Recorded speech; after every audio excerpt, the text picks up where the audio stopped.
meteorologist Scott Esco with Rochester's most accurate forecast. Hey, come here. I got to do it. Come on, quick hug. You and me. It's late. How are you? Thank you for all your support. Thank you for all the cards. We'll get to all that after the weather, but I just want to say it off the top. And speaking of being away, it's been a while. June 24th, my first day in the hospital. So what has happened since that time?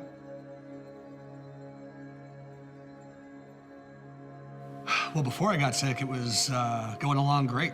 When I was in my 20s, I kind of decided to make a career change and to go into meteorology because I loved weather so much and I loved forecasting. You know, I was going to work, having fun, doing what I loved. Family life was great. You know, I had the typical hopeful, fabulous life you want to have, you know?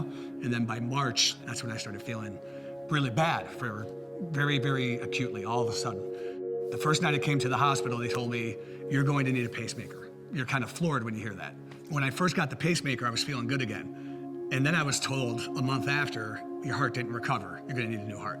And then as we got into like, you know, April, May, June last year, that's when it really hit the fan and I had to, you know, I had to go in. If I wasn't gonna go in then, I wasn't ever going to have a shot.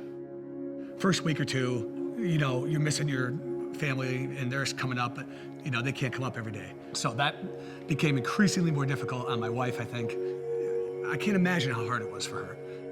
I basically didn't think much about the transplant process until I had to. Someone's worst day could be your best, right?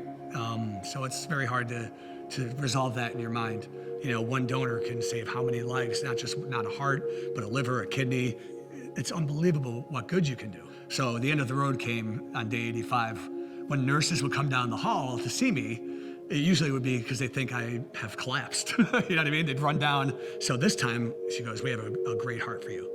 And when I heard that, I said some words that I don't want to tell you now, and I cried, and I hugged her, and then it became like this crazy movie.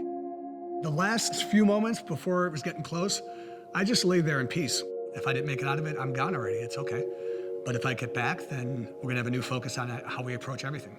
So then the anesthesiologist said, you know, it's go time, put the mask on me. That was it, lights out.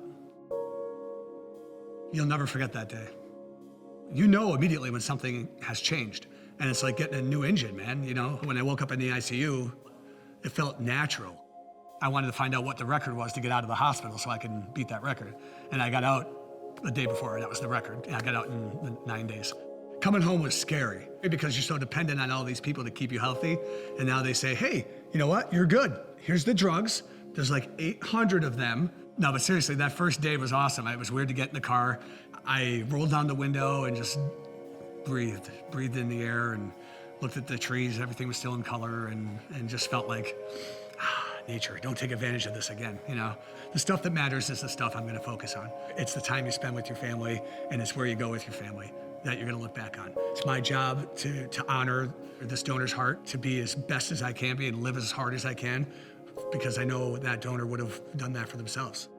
There's so few people signed up and there's such a desperate need for it.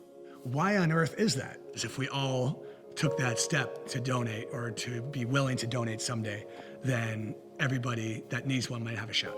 And again, you can't take them with you. You can, but why?